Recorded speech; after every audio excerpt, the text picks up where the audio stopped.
만나고 싶은 스님이나 제가자를 초대하는 단박 인터뷰 시간입니다. 어제에 이어 오늘도 베트남과의 포교에 적극 나서고 있는 전주 참 좋은 우리절 주지이자 사단법인 착한 벗들의 대표 회일 스님을 만나봅니다. 스님 안녕하십니까? 네, 안녕하세요. 네, 스님을 다시 모셨습니다. 참 좋은 우리절의 회일 스님. 자, 이 베트남 얘기를 쭉 많이 했습니다만은 뭐 근본적인 질문입니다. 스님은 왜 이 이주민 문제, 이 문제에 관심을 많이 갖습니까? 이것은 당연히 관심을 좀 가져야 될 필요성이 있는 부분이죠. 네. 뭐 종교인이라면 아니면 대한민국 사람이라면 왜 그러냐면 그 전 세계에는 차별화 문제가 가장 갈등을 일으킨 요인이 됩니다. 그다음에 블랙시트도 그렇고요. 또 뭐 미국의 대선주자 트럼프도 사실은 그 안에서 이제 차별 문제가 짙게 맞습니다. 깔려 있잖아요. 예, 유럽도 여기에 몸살을 앓고 예. 있는 겁니다.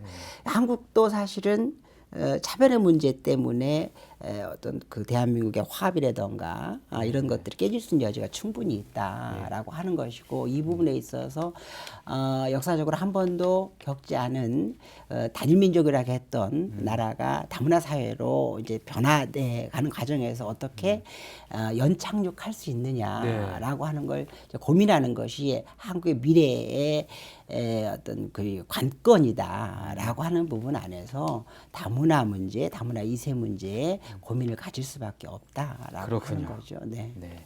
자, 그리고 그렇다면은 그 당락성과의 어떤 한국과 베트남 간의 불교 교류 이런 부분에 진행되는 건 있습니까?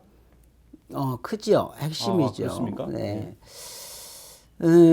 실제 이제 제가 지레 이제 말씀을 드리는데, 이게 TV 나가면 저 스님이 무슨 사업하는 사람인가 이렇게 생각할 수 있는데 전혀 그렇지 않고요. 예. 그 얘기를 제 에피소드 하나 얘기 말씀드릴게요. 예. 제가 이 일을 추진하는 데 있어서 그 당락성의 관료분들이 오셔가지고 처음부터 끝까지 제가 다 챙겨서 그 예를 들면 도지사님 만나면 이쪽 이렇게 만나는 자리에 제가 꼭 배석을 하고 의장님 만나면 배석을 하고 이렇게 했지 않겠어요. 네. 그리고 전반적 얘기를 좀 주도하고 하는데 그 지역 내에서 전라북도의 네. 도지사님이나 시장님이나 국회 의원분이나 뭐 이제 교육감님이나 전부 아주 스님을 깎듯이 이제 제 자랑이 아니고 실제로 깎듯이 예. 대하고 예. 진지하게 이렇게 경청하고 하니까 나중에 그쪽에 아주 그 이제 높은 관료분이 스님이 그분들보다 높습니까? 그래요. 그래서 아니다. 그럼 불교 신자가 그렇게 많습니까? 아니다. 근데 왜 그 사람들이 그렇게 스님을 깎듯이 깎듯이 모시냐라고 해서 이게 스님의 역할이다. 중생이 필요한데 그것이 경제 분야든 그것이 교육 분야든 어떤 분야든 그들을 위해서라면 스님이 꼭 나서야 되고 스님이 도움을 줘야 되고 이게 한국 불교의 모습이고 한국 불교 스님들의 모습이다. 그러니까 사회적으로 존경을 받을 뿐이다. 네. 라고 얘기를 했죠. 잘했죠. 예, 아주 잘하셨습니다. 네. 그러니까 이제 고개를 그분들이 끄덕끄덕 고개를 하고요. 끄덕일 수밖에 없네요. 네. 근데 그분들이 그 베트남은 이제 불교 국가거든요. 네. 그리고 이제 불교를 굉장히 아끼고 육성하려고 하는 입장에 있어요, 지금요. 제가 이제 깊이는 더 말씀을 못 드리고 예. 정치적인 문제가 있어서 말씀을 못 드립니다만 약 한 80%가 불교고요. 예. 10%에서 15%가 캐도릭입니다. 그러니까 이제 그들이 이제 불교인이고 해서 베트남과 또 다른 스님의 모습을 보고 굉장히 어떤 감동을 받고 갔어요. 예. 그리고 굉장히 어떤 뭐라 그럴까, 베트남 불교도 이런 방향으로 나아야 되지 않느냐라는 생각까지 이제 하게 되고 무한 신뢰를 좀 갖게 되고 뭐 이렇게 이제 했는데요. 그래서 이제 미리 이제 말씀을 드리는 것이고, 제가 어떤 뭐 장사를 하거나 뭐 사업하거나 이게 절대 아니라고 하는 알겠습니다. 거 이렇게 예. 말씀을 드리고요. 네. 그런 측면에서 불교적 접근은 매우 중요한 부분이에요. 왜 그러냐면 지금 다문화 얘기하는데 대한민국에 170만의 이주 그 170만의 외국인들이 가정. 네, 외국인들이 한국에 살고 있거든요. 그래서 그 170만을 어떻게 포기할 것이냐라고 하는 것은 상당히 고민이죠.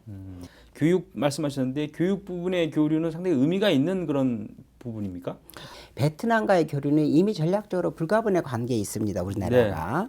그런 측면에서 베트남을 알 필요도 있다라고 하는 거 하나하고, 두 번째는 다문화 여성이 중국을 빼놓고 가장 많아요. 베트남이요. 그러면 베트남의 2세대들이 지금 가장 고민하는 것이 다문화 2세가 자긍심을 갖고 살아갈 수 있는 사회를 만들어야 되는데 이거 쉽지가 않거든요. 편견 때문에. 네. 네. 뭐 쉽지 않잖아요. 예. 그러니까 뭐 그 정책적으로는 이들을 위해서 이중 언어를 교육시키고 하는데 사실 교육은 그렇게 합니다마는 다문화 2세들이 어머니 나라의 언어를 배우는 것이 쉽지가 않아요. 네. 정말 어렵습니다. 네. 그런데 이 방법이 뭐냐? 자긍심을 갖게 하는 것이죠. 자존감을 갖게 하는 것이죠. 그러려고 본다면은 베트남과의 교류를 좀 확대해서 여기에 있는 학생들이 베트남 가서 베트남의 문화와 역사, 어머니 나라의 문화 역사를 좀 배우고 알고 하는 것도 정말로 이 세대들을 위해서 내지는 대한민국의 미래 어떤 합된 어떤 국가를 위해서 정말 도움이 된다라는 차원에서 그래서 이제 교육교류부터 이제 추진을 해서 지금 중고등학교 자매 교류를 맺고요.